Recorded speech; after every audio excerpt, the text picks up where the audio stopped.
লা ইলাহা ইল্লাল্লাহ যিনি বলবেন তিনি আমার ভাই। সুবহানাল্লাহ বলবেন না? এই কথাটা কার? এটা আল্লাহর কথা। আল্লাহ পাক বলেন লা ইলাহা ইল্লাল্লাহ যিনি বলেন তারা হলো সকলে ভাই ভাই। আমেরিকায় যদি একজন ব্যক্তি লা ইলাহা ইল্লাল্লাহ বলে তিনি আমার কি? অস্ট্রেলিয়ার একজন কালো মানুষ তিনি যদি লা ইলাহা ইল্লাল্লাহ বলে তিনি আমার কলেমার ভাই। ভাই কি ভাই নয়? রাশিয়ায় যদি একজন খ্রিস্টান লা ইলাহা ইল্লাল্লাহ বলেন তিনি আমার ভাই। আরে লা ইলাহা ইল্লাল্লাহ যিনি বলবেন আমরা সকলে কলেমার ভাই। সুবহানাল্লাহ। আর রহমানির রহিম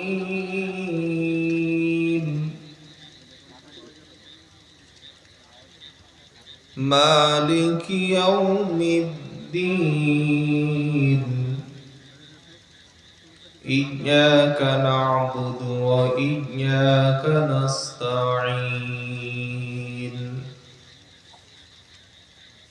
ইহদিনাস সিরাতাল মুস্তাকিম সিরাতাল লাযীনা আন'আমতা আলাইহিম গায়রিল মাগদুবি আলাইহিম ওয়ালাদ-দাল্লিন। আমিন। সাদাকাল্লাহুল আযীম। আল্লাহুম্মা সাল্লি আলা সাইয়্যিদিনা ওয়ালা আলি সাইয়্যিদিনা মাওলানা। আমার নবী দুনিয়াতে এসেছিল যখন আমার তখন পাঠালে না কেন ওগো খোদা? তখন পেতাম মোর নবীজিকে দুই নয়ন দেখিতে, চুম্বন দিয়ে ধন্য হতাম আমার নবীজিকে। আল্লাহুম্মা সাল্লি আলা সাইয়্যিদিনা মাওলানা ওয়ালা আলি সাইয়্যিদিনা মাওলানা।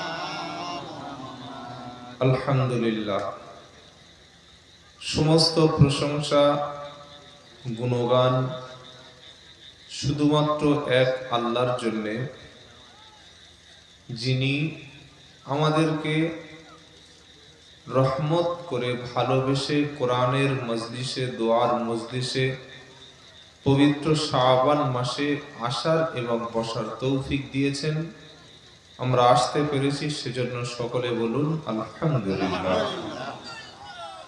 প্রিয় নবীর উপরে লাখ কোটি দরুদ ও সালাম বর্ষিত হোক। সকলে বলুন সাল্লাল্লাহু আলাইহি ওয়াসাল্লাম। সন্ধ্যার পর থেকে এলাকার ওলামাদের কাছ থেকে আমরা কুরআন সুন্নাহ থেকে দিক নির্দেশনামূলক কথাগুলি শুনছিলাম। ইমাম সাহেবও আলোচনা করেছেন, সেই সাথে আমার পূর্বের যিনি ওয়াজ করছিলেন, বক্তব্য রাখছিলেন, কোরআনুল কারীম থেকে খুব মূল্যবান তথ্যগুলো আমাদের সামনে উপস্থাপন করলেন। আল্লাহ তাআলা এগুলিকে মেনে নেওয়ার তৌফিক দিক আমরা বলি আমিন। বিশেষ করে আপনারা যারা এসেছেন, জ্ঞানী গুণী শিক্ষিত ছাত্র ভাইরা, দিনদার পরেশগার নামাজি মুসাল্লিরা, আল্লাহওয়ালারা, বয়স্করা আছেন, সমবয়স্ক আছেন, পর্দার আড়ালে মায়েরা আছেন, আল্লাহ পাক সবাইকে দিনের জন্য কবুল করুক, বলুন আমিন। আমি এই কমিটির সমস্ত যুবকদের অন্তর এবং অন্তরস্থল থেকে শুভেচ্ছা অভিনন্দন জানাই। যে আল্লাহ তাআলা এই যুবকদের দ্বারায় সুন্দর রকম একটা দিনের মজলিস কায়েম করিয়েছেন। আমরা সকলে বলি আলহামদুলিল্লাহ। যে মাসে আমরা বসেছি এখানে, এই মাসটা অন্য সব মাসের মতো না। এই মাসটি হলো আমাদের আরবিতে শাবান মাস,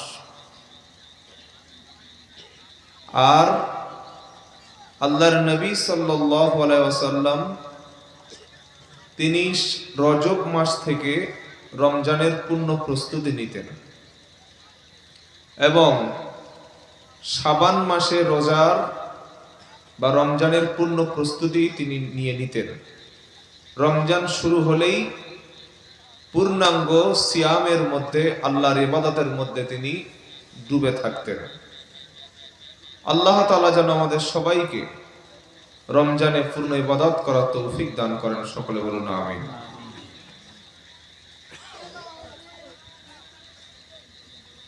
রমজান সামনে আমাদের আসন্ন, সে বিষয়ে আমরা কয়েকটা কথা রাখবো, তবে সেটা শেষের দিকে। শুরুতে যে কথাটা বলবো সেটা হচ্ছে এই যে বর্তমান ভারতবর্ষের যে আমরা সংখ্যালঘু বা মাইনরিটি বা আমরা মুসলিম যারা অন্তত নিজেদেরকে মুসলিম জাতি বলে আইডেন্টিফাই করি, আমাদের আইডেন্টিটিটা মুসলিম, তো একজন কেমন মুসলমান হওয়া আমাদের উচিত, কোন মুসলমান আল্লাহ চায়, আল্লাহ তাআলা কোন মুসলমানকে ভালোবাসেন, কোন মুসলমানকে তিনি ক্ষমা করবে বলেছেন, কিরকম মুসলমান হলে সম্মান আল্লাহ দিবে বলেছেন, কিরকম মুসলমান হলে আল্লাহ তাআলা মুসলমানদের হাতে নেতৃত্ব, কর্তৃত্ব, ক্ষমতা সবটুকু দেবেন, এগুলি ডিটেইলস আলোচনা আল্লাহ তাআলা পবিত্র কোরআনুল কারীমের মধ্যে করেছেন। বলুন সুবহানাল্লাহ। তাহলে আমরা সকলে জানি না কেন? আমরা পড়ি না, তাই পড়লে জানতে পারবো। অনেক সময় বাড়ির পাশে দুর্ঘটনা ঘটে যায়, আমরা খবর পাই না, আছে না নাই? কারণ আমরা খবর রাখি না। তাই সবচাইতে ভুল যেটা আমরা করেছি, আমরা মুসলমানরা নিজেদের ধর্মগ্রন্থ সম্পর্কে নিজেরাই বেখবর। আমাদের যে কিতাব আল কুরআনুল কারীম, হয়তো 10 থেকে 15% মানুষ পড়তে পারে, মানে জাস্ট আরবিতে রিডিং, মিনিং না। আমার কথা কি বুঝতে অসুবিধা হচ্ছে আপনাদের? আমাদের যে নিজেদের কিতাব, আমাদের জন্যই যে কিতাব নাজিল করেছে, সেই কিতাবটুকু reading, not meaning, just reading, দেখে দেখে পড়া, বুঝি আর না বুঝি অন্তত পড়তে তো পারি রে ভাই। এইটুকুই হয়তো 10 আর 15% মানুষ মেবি সম্ভবত পড়তে পারে। বেশিরভাগ মানুষ কোরআন সম্পর্কে কোনো ধারণাই রাখে না। মরে গেলে একটু দুলে দুলে পড়ে দেওয়া হয়, হালিমার মা, সাদিয়ার মা, নাসরিনের মা, আর একটু গিয়ে সবাই পড়ে, আর একটু পড়া হয় 40-এর দিন, হয় কি হয় না? হয়ে গেল, মাইয়ে তো দাফন হয়ে গেল, আর কোরআনটা উপরে উঠে গেল, আর কবে হবে আল্লাহ জানে। এই যদি কোরআনের সঙ্গে আমাদের সম্পর্ক হয়, আমাদের সংবিধান এটা আমাদের জীবনের দলিল। কোরআন আমাদের কি, যদি বলেন?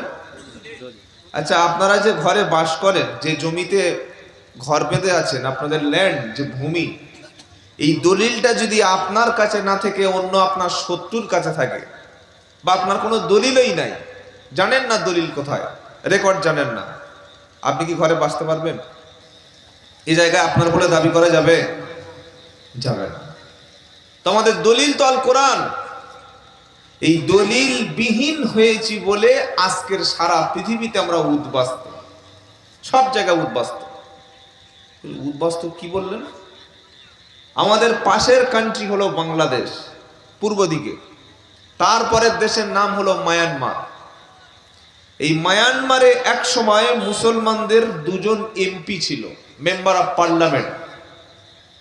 সেই মায়ানমারে 15 লক্ষ মুসলিম নির্যাতিত, নিপীড়িত, মার খেতে খেতে, রক্ত দিতে দিতে, মসজিদ মাদ্রাসা সব শেষ হতে হতে ওই মায়ানমারের সমস্ত মসজিদগুলি জ্বালিয়ে দেওয়া হলো, সমস্ত মাদ্রাসাগুলি ভেঙে দেওয়া হলো, সমস্ত আলেমদেরকে হত্যা করা হলো। সেই মায়ানমারের রোহিঙ্গা মুসলিম, নাম শুনেন নাই আপনারা? রোহিঙ্গা শুনেছেন না? শুনেন নাই? এই রোহিঙ্গাদের শেষ ঠিকানা এখন বাংলাদেশ। প্রায় 12 লাখ মানুষ বাংলাদেশে আছে। এইবার চলুন, ইরাক নামক যে দেশটা আমরা নাম শুনেছি না, অসংখ্য আল্লাহর প্রেরিত নবীদের কবর আছে ইরাকে। বলুন সুবহানাল্লাহ।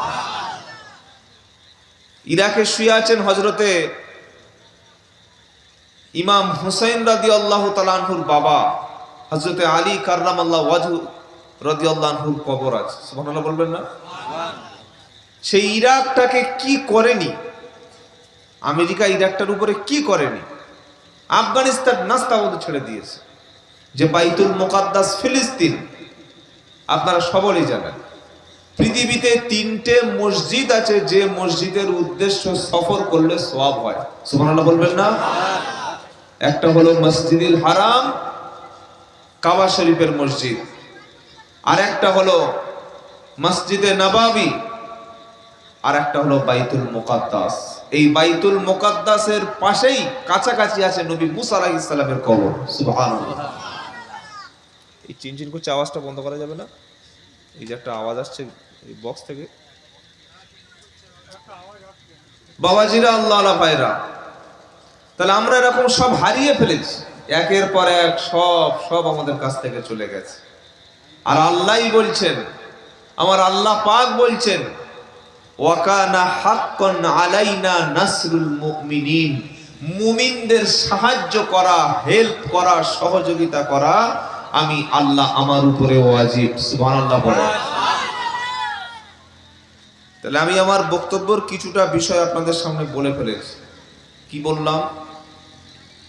কেমন মুসলমান হতে হবে, কেমন মুসলমানদের জন্য আল্লাহ খুশির সংবাদ রেখেছেন, কেমন মুসলমান আল্লাহ পাক চান, কেমন মুসলমান হলে আল্লাহ ক্ষমতা দেবেন, আর কেমন মুসলমান হয়ে কবরে গেলে কবরটা আমার জন্য শান্তির জায়গা হবে, এবং কিয়ামতের দিন, মুসিবতের দিনে নবী করিম সাল্লাল্লাহু আলাইহি ওয়াসাল্লামের সাথে আমরা জান্নাতি হতে পারবো। এই আলোচনা করব ইনশাআল্লাহ। বলেন ইনশাআল্লাহ। ইনশাআল্লাহ। এই আলোচনার বিষয়টা ঠিক আছে? ঠিক আছে নাকি অন্য কোনো বিষয়? না না। আচ্ছা, তবে আমার আলোচনা করার মতো কোনো ইলম, যোগ্যতা, এবিলিটি, ক্ষমতা এগুলো কিছুই নাই। সুবহানাকা লা ইলমা লানা ইল্লা মা আল্লামতানা। আল্লাহ যদি আমাদেরকে কিছু দয়া করে বলার তৌফিক দেন, ইনশাআল্লাহ আমরা বলতে পারবো এবং শুনতে পারবো ইনশাআল্লাহ। তার আগে আমি আমার দুর্বলতাটা বলি। খুব অসুস্থ, প্রায় 2-3 দিন, 2 দিন প্রোগ্রামেই যাওয়া হয়নি, শরীর প্রচুর খারাপ ছিল। আল্লাহ তাআলা দয়া করে এনেছেন আপনাদের খেদমতে। আমার জন্য একটু দোয়া করুন যেন কোরআন সুন্নাহ দিয়ে আল্লাহ তাআলা কিছু কথা বলার তৌফিক দান করুন। আমিন। তবে আমরা কথাটা শুনবো যতটুকু কম শুনবো এবং এটাকে আমল করার চেষ্টা করবো। বলুন ইনশাআল্লাহ। আমার এই ভাই বসেছিলেন, এই বাবু বসে আছেন, দীর্ঘদিন এই জলসায় উনি বললেন যে আমি প্রায় প্রচুর দিন এই জলসাটা উনি ম্যানেজমেন্টের দায়িত্বে ছিলেন। আলহামদুলিল্লাহ, আল্লাহ কাউকে না দেয় কাউকে দিয়ে কাজ করিয়ে নেবেন কি নেবেন না? কি ভাই, ইমাম সাহেব যদি মারা যায় নামাজ বন্ধ হয়ে যাবে? মুয়াজ্জিন সাহেব মারা গেলে মসজিদে তালা পড়ে যাবে? মসজিদের সেক্রেটারি সাহেব যদি হার্ট অ্যাটাক করে মসজিদ বন্ধ হয়ে যাবে? যাবে না। আল্লাহ কাউকে না দিয়ে কাউকে কাজ করিয়ে নেবেন। তো আগে ওনারা করতেন, সিনিয়ররা, এখন জুনিয়ররা আছে, আবার পরবর্তীকালে আরো জুনিয়ররা তারা এগিয়ে আসবেন। তবে আলহামদুলিল্লাহ এখন সব জায়গায় যুবকদের দ্বারা আল্লাহ দিনের খেদমত দিচ্ছেন। আলহামদুলিল্লাহ বলেন। বক্তা জগতে যুবকদের সংখ্যা বেশি, আলেম ওলামাদের মধ্যে যুবকদের সংখ্যা বেশি, মসজিদে ইমামদের মধ্যে যুবকদের সংখ্যা বেশি, আছে না নাই? আর সর্বোপরি জান্নাতেও যুবকদের সংখ্যা বেশি। সুবহানাল্লাহ। আল্লাহ রাসূল করিম সাল্লাল্লাহু আলাইহি সাল্লাম তিনি যখন নবুয়তের দাওয়াত দিচ্ছিলেন, যখন বললেন পড়ো লা ইলাহা ইল্লাল্লাহ মুহাম্মাদুর রাসূলুল্লাহ সাল্লাল্লাহু আলাইহি সাল্লাম, তখন সবচাইতে বেশি হেল্প করেছে, সবচাইতে বেশি আগিয়ে এসেছে, সবচাইতে বেশি স্যাক্রিফাইস করেছে, সবচাইতে বেশি কুরবানি করেছে ইয়ং সোসাইটি, যুবকেরা। সুবহানাল্লাহ বলবেন না? আবু বকর একদম 80 বছরের বৃদ্ধ ছিলেন নাকি? না, 35-36 বছরের যুবক। ওমর ফারুক মাত্র 18-19 বছরের যুবক। হযরতে আলী 9 থেকে 10 বছরের। হযরতে উসমান রাদিয়াল্লাহু আনহু 15-16 বছরের যুবক। এইরকম যুবকদের দ্বারায় আল্লাহ রসুলের একটা বিশাল টিম তৈরি হয়ে গেল, যারা দিনের জন্য খেদমত করলেন। সুবহানাল্লাহ বলবেন না? তো এই যুবকরা যে সংগঠন, মানবতার পক্ষে, সমাজের পক্ষে যে কাজটা করছেন, এটা অনেক বড় একটা কাজ। আমাদের সমাজে একটা মিস আন্ডারস্ট্যান্ড বা মিস ইনফরমেশন ধর্ম সম্পর্কে আছে, যে ধর্ম মানে একটা লোক টুপি পরেছে, দাড়ি রেখেছে, হজ করে এসেছে, পাঞ্জাবি পরেছে, 5 ওয়াক্ত নামাজ পড়ে, উনি ধার্মিক। এটা আমাদের সমাজের একটা ধারণা। অবশ্যই ধার্মিক, টুপি, দাড়ি, পাঞ্জাবি, মেসওয়াক এগুলো ধার্মিক, কিন্তু শুধুমাত্র ধার্মিক না। একজন মানুষের হয়তো মাথায় টুপি নাই, কিন্তু তিনি একটা মানুষের চিকিৎসা করাচ্ছেন, এটা সওয়াবের কাজ কি সওয়াবের কাজ না? হাদিসটার নাম হলো তিরমিজি শরীফের হাদিস, রেফারেন্সটা শুনে নেন। হাদিসটা বর্ণনা করেছেন ইমাম তিরমিজি রহমতুল্লাহ আলাইহি। তিনি বলছেন, শুনছেন আপনারা? আমার দিকে লক্ষ্য করুন। ইমাম তিরমিজি রহমতুল্লাহ আলাইহি বলেন, নবী করিম সাল্লাল্লাহু আলাইহি ওয়াসাল্লামের কথা, যদি কোনো ব্যক্তি সকালবেলা কোনো অসুস্থ ব্যক্তিকে দেখতে যায়, একদম অসুস্থ ব্যক্তি, এখানে কোনো ধর্ম নয়, হিন্দু বা মুসলিম বা খ্রিস্টান, কোনো ধর্মের কথা আল্লাহ নবী সাল্লাল্লাহু আলাইহি ওয়াসাল্লাম মেনশন করেননি, জাস্ট অসুস্থ ব্যক্তি। সকালবেলা যদি কোনো অসুস্থ ব্যক্তিকে দেখতে যায়, যিনি দেখতে গেছেন অসুস্থ ব্যক্তিকে, শুধু দেখতে যাওয়ার কারণে সন্ধ্যা পর্যন্ত 70,000 ফেরেশতা তার জন্য দোয়া করতে থাকে। আবার সন্ধ্যাবেলা কোনো একজন অসুস্থ ব্যক্তিকে খবর পেয়েছি, দেখতে গেছি আমরা, তাহলে আল্লাহর নবী সাল্লাল্লাহু আলাইহি ওয়াসাল্লাম বলেন সকাল পর্যন্ত এই ব্যক্তির জন্য 70,000 ফেরেশতা রহমতের দোয়া করবে। সুবহানাল্লাহ বলবেন না? অসুস্থ ব্যক্তির মাথায় হাত বুলিয়ে দিলেন আর বললেন লা বাআসা তুহুরুন ইনশাআল্লাহ, টেনশন করবেন না, চিন্তা করবেন না, সুস্থ করে দেবেন কে? আল্লাহ। এতটুকু আপনি বললেন, আল্লাহ তাআলা আপনার গুনাহগুলো ক্ষমা করে দেবেন। সুবহানাল্লাহ। আল্লাহর নবী সাল্লাল্লাহু আলাইহি ওয়াসাল্লাম অসুস্থকে দেখতে যেতেন। নবীর একটা ছোট্ট হাদিস শোনেন। নবী সাল্লাল্লাহু আলাইহি ওয়াসাল্লামের বাড়িতে একজন বাচ্চা আসতেন, মাঝে মাঝে নবীর খেদমত করতেন। ইহুদির বাচ্চা। কিসের বাচ্চা? ইহুদি, নন মুসলিম, মাইনরিটি। তো এই বাচ্চাটা সবসময় যাতায়াত করতেন। হঠাৎ সে অসুস্থ হয়ে গেল। মুহাম্মদ সাল্লাল্লাহু তাআলা আলাইহি ওয়াসাল্লাম তিনি খবর পেলেন যে বাচ্চাটা কোথায়। বলেন হুজুর সে অসুস্থ। তো নবী সিদ্ধান্ত করলেন আমি ওকে দেখতে যাব। সুবহানাল্লাহ বলবেন না? একজন বিশ্ব নবী, আল্লাহর পরের মর্যাদা যার, তিনি কে? নবী সাল্লাল্লাহু আলাইহি ওয়াসাল্লাম। আল্লাহর পরেরই সম্মান, আল্লাহর পরের মর্যাদা। সেই নবী সাল্লাল্লাহু আলাইহি ওয়াসাল্লাম তিনি ডিসাইড করলেন যে আমি ওকে দেখতে যাব, আর গেলেন। তার মা তো অবাক, বাবা অবাক, যে বিশ্ব নবী একটা ইহুদির বাচ্চা দেখতে এসেছে। আল্লাহু আকবার।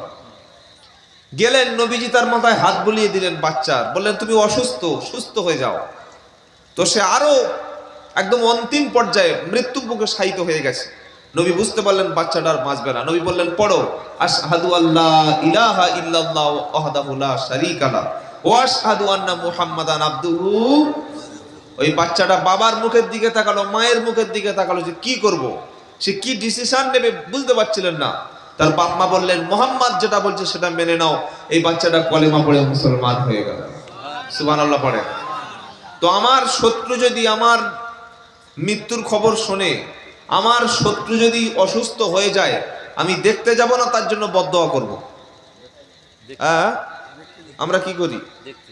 কে কে অসুস্থ বললে ওই উমুক দলের বিরোধী দলের নেতা বললে এখনো মরেনি, এখনো বেঁচে আছে, বলি কি বলি না? কিন্তু রাজনীতি যারা করেন উপরের লেভেলে সব ঠিক আছে। এই যে বুদ্ধদেব বাবু কদিন আগে মারা গেলেন না, গেলেন না? উনি অসুস্থ থাকলে একাধিকবার মমতা ব্যানার্জি দেখতে গেছে, গিয়েছে না যায় নাই? গেছে। ও বিজেপি বলেন, তৃণমূল বলেন, সিপিএম সব একই টেবিলে খায়, সব একই টেবিলে চা পান করে, সব একই বৈঠকে বসে হাসাহাসি করে, কিন্তু শত্রুতা আমাদের। সেজন্য আমরা সব ভেদাভেদ ভুলে যাব। বলুন ইনশাআল্লাহ। আমরা সবাই এক। আমরা সবাই কি? জোরে বলেন।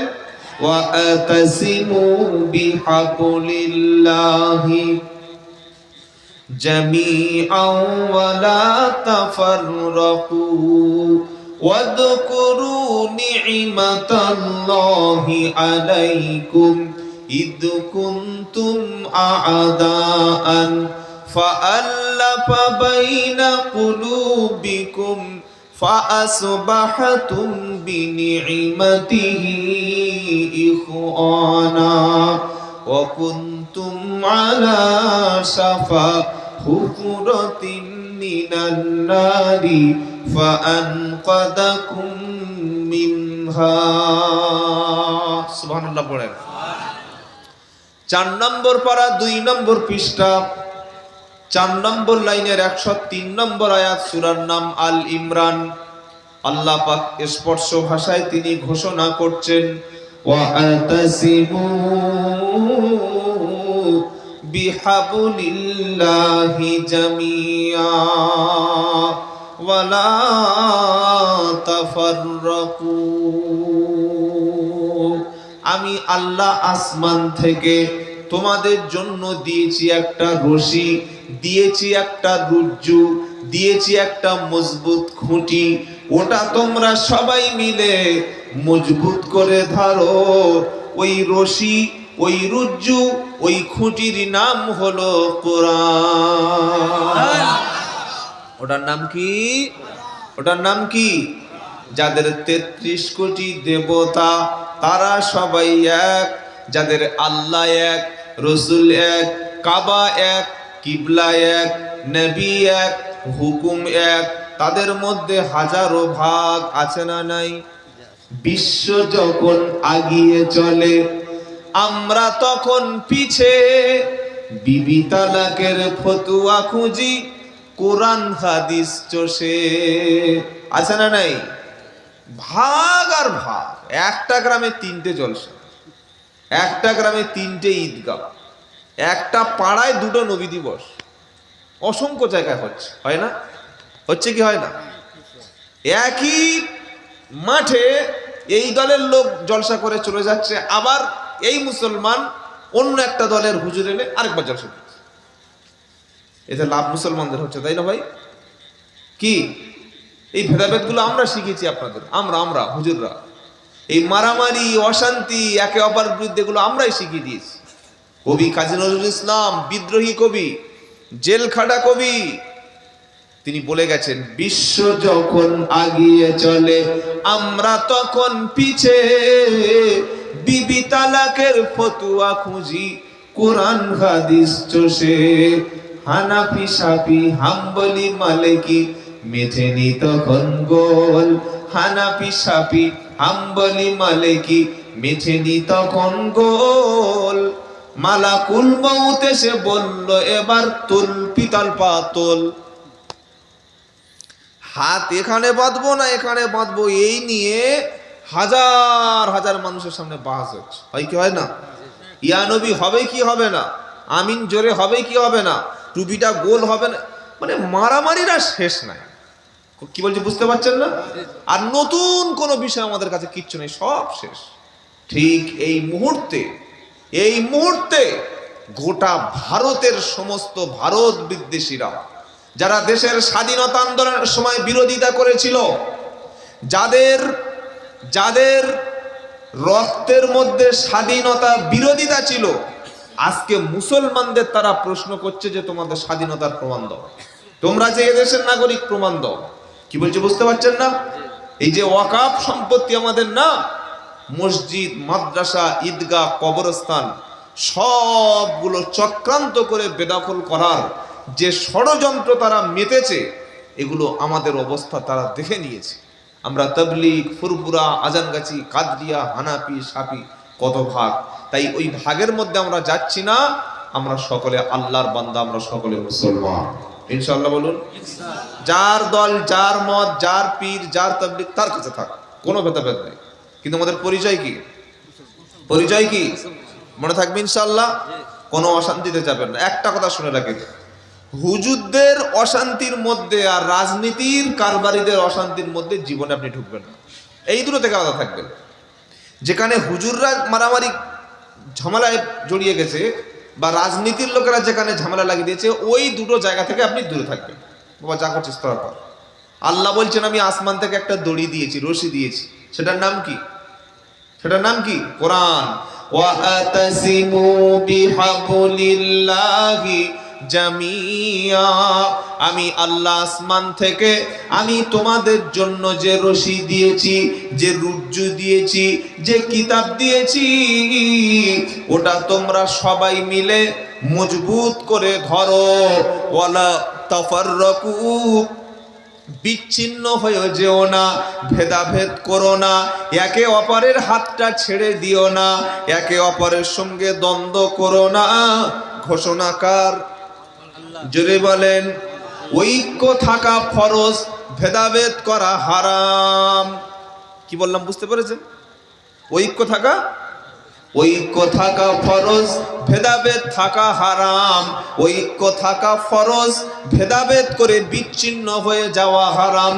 আল্লাহ বলছেন এই কোরআন দেওয়ার আগে, ওয়াদকুরু নি'মাতাল্লাহি আলাইকুম ইদ কুনতুম আ'দাআন ফাআল্লাফা বাইনা কুলুবিকুম ফাআসবাহাতুম বিনি'মাতিহি ইখওয়ানা। আমার কথা শোনার দরকার নাই, আমি বক্তব্য করে চলে গেলে যে রেফারেন্সগুলো, দলিলগুলো দিয়ে যাব, কাল সকালে কোরআনের পৃষ্ঠার নাম্বার সঙ্গে মিলিয়ে দেখবেন। আর মেনে নেওয়ার আগে একটা যোগ্য আলেমকে জিজ্ঞাসা করবেন। যদি উনি বলে যে হ্যাঁ কথাটা ঠিক বলেছে, তাহলে মেনে নেবেন, দুড়ুম করে আমল করবেন না। কি বলেছি কথা বুঝতে পেরেছেন? বলে গেলেই সেটা কিন্তু দলিল না। আমরা তো এটাই হুজুর বলে যা বলেছে তাই না। হুজুর যেটা বলেছে সেটা আপনি মিলিয়ে দেখুন, কথাটা, তার কথাটা যাচাই বাছাই করুন যে তিনি সত্য বললেন কিনা। আমি তো ভুল কথা বলতে পারি, পারি না? পারি কি পারি না? আমি তো অনেক ভুল তথ্য আপনাদের দিতে পারি। অনেকে মোবাইলে দেখে, হ্যাঁ মোবাইলে, অনলাইনে, মিডিয়া না, সবচাইতে সন্ত্রাসী ভুয়ো খবর ছড়াচ্ছে এখন মিডিয়া। আপনি এটা বিশ্বাস করলে আপনি বাপ ছেলেকে মেরে দেবেন, পাড়ায় পাড়ায় আগুন জ্বলবে। সবচাইতে বিপদে মানুষ পড়েছে এই নেটের মধ্যে ঢুকে, ভয়ঙ্কর বিপদে পড়েছে। কালকে একজন বলছে, পরশু হুজুর শয়েবরাতে রাত্রে হালুয়া রুটি করতে হয় না, আপনি একটা বক্তব্য করেছেন, কিন্তু আমরা তো আমার বাপ দাদা করে আসছে হালুয়া রুটি। তাই না ভাই, যদি দুরাকাত নামাজ পড়ো সেটা সওয়াব হবে, হালুয়া রুটি করলে সওয়াব হবে? বলো। বলছো না আমার আব্বা করেছে, মা করেছে। তো আব্বা মা করে যদি খেয়ে যদি তোমার পেটটা বাড়িয়ে নাও, একদিকে নামাজ, একদিকে তাওবা ইস্তেগফার, কোরআন তেলাওয়াত যদি ভালো লাগে করো। কিন্তু তুমি বলছো না আমি হালুয়া রুটি করবো, তা হালুয়া রুটি এরকম পিছে করো না, কেন মানা করেছো? কিন্তু তোমার তো নেকি পাবে না। বাপ দাদা করলে সেটা ধর্ম হয়ে যায়? বাপ দাদা যেটা করেছে সেটা যদি কোরআন এবং হাদিসের পক্ষে কথা বলে, বাপ দাদার কথা মেনে নেব। আর বাপ দাদা যদি অন ইসলামিক কথা বলে, তাহলে সেটা মানবো না। বাপ আর দাদা দলিল না, দলিল হলো কোরআন, দলিল হলো নবীর সুন্নাহ, সাহাবায়ে কেরাম, এটা আমাদের দলিল। সুবহানাল্লাহ বলেন। কথা মনে থাকবে ইনশাআল্লাহ। আল্লাহ পাক বলছেন ওয়াজকুরু, এটা সূরা আল ইমরান 103 নম্বর আয়াত পড়ে দেখবেন, এই কথাটা মিলে যাবে। আল্লাহ প্রথমে কি মেসেজ দিলেন? আমি তোমাদের জন্য একটা কিতাব দিয়েছি, ওই কিতাবটা তোমরা সবাই মিলে মজবুত করে ধরে নাও। ওই কিতাবটা সবাই মিলে ধরবে, সবাই কোরআন পড়বে, সবাই কোরআন বুঝবে। মুসলমানেরা, আমরা মুসলমানরা যদি কোরআন পড়ে নিতাম, কোরআন পড়ার পরে আল্লাহ কি বলছে যদি বুঝতে পারতাম, একটু অর্থ যদি বুঝে বুঝে কোরআন পড়তাম, আমাদের মধ্যে ভেদাভেদ থাকতো না, আমাদের মধ্যে হিংসা থাকতো না, আমাদের মধ্যে বিদ্বেষ থাকতো না। আমরা সবাই মিলে যদি কোরআনটা অনুবাদ অর্থ বুঝে বুঝে পড়ি। এই আব্দুল্লাহ জুবাইরকে 150 কিলোমিটার দূরে এসে জলসা করার দরকার হতো না। আমরা যতদিন লেখাপড়া শিখবো না, যতদিন ধর্মীয় কিতাব পড়বো না, ততদিন আমাদের পদে পদে ঠকতে হবে। আল্লাহ বলছেন তোমাদের জন্য এমন একটা কিতাব দিয়েছি, যেটা আসমান থেকে দিয়েছি রশি, যেটা হলো আমার রজ্জু, যেটা হলো আমার পক্ষ থেকে শক্তপোক্ত মজবুত একটা দড়ি। এটা তোমরা সবাই মিলে মজবুত করে ধরে নেবে। ওয়ালা তাফাররাকু, তোমরা বিচ্ছিন্ন কখনো হবে না। নিজেদের মধ্যে ভাগাভাগি করে, ভাই ভাই মারামারি করে, ধর্মীয় জায়গায় অশান্তি তোমরা করবে না। বিচ্ছিন্ন হয়ে গেলে তোমরা কিন্তু দুর্বল হয়ে যাবে। বললেই দুর্বল হয়ে যাবার কথাটা আবার কোথায় পাওয়া গেল? পারা নাম্বার 10, পৃষ্ঠা নাম্বার 2, লাইন নাম্বার 1, আয়াত নাম্বার 46, সূরার নাম আনফাল। আতিউল্লাহ ওয়া আতিউর রাসূল ওয়ালা তানাযাউ ওয়া তাতাবশালু ওয়া তাযহাবা রিহুকুম ওয়াসবিরু ইন্নাল্লাহা মা'আস সাবিরিন। আমার আল্লাহ পাক শোনাচ্ছে সূরা আনফাল 46 নম্বর আয়াতে, আল্লাহ এবং রসুলের আনুগত্য করো, তোমরা নিজেদের মধ্যে বিভেদ করো না। বিভেদ যদি করো তাহলে তোমরা দুর্বল হয়ে যাবে আর ক্ষমতা হারা হয়ে যাবে। বাবাজিরা, আল্লাহওয়ালা ভাইরা, আল্লাহ সূরা আল ইমরানে প্রথমে যে মেসেজ দিলেন, সবাই মিলে কোরআন ধরো, বিচ্ছিন্ন হয়ে যেও না, এটা বলে কিন্তু আল্লাহ কথা শেষ করলেন না। এখানে নবী কিছু কথা আবার বলে দিয়েছে। এবার সবাই যে একসাথে হবে, সবাই যে একমতে চলবে, 3টে শর্তে সকলে এক হবে। কটা শর্তে? নবীর কথা আর আল্লাহর একটা শর্ত আছে, লা ইলাহা ইল্লাল্লাহ যিনি বলবেন তিনি আমার ভাই। সুবহানাল্লাহ বলবেন না? এই কথাটা কার? এটা আল্লাহর কথা। আল্লাহ পাক বলেন লা ইলাহা ইল্লাল্লাহ যিনি বলেন তারা হলো সকলে ভাই ভাই। আমেরিকায় যদি একজন ব্যক্তি লা ইলাহা ইল্লাল্লাহ বলে, তিনি আমার কি?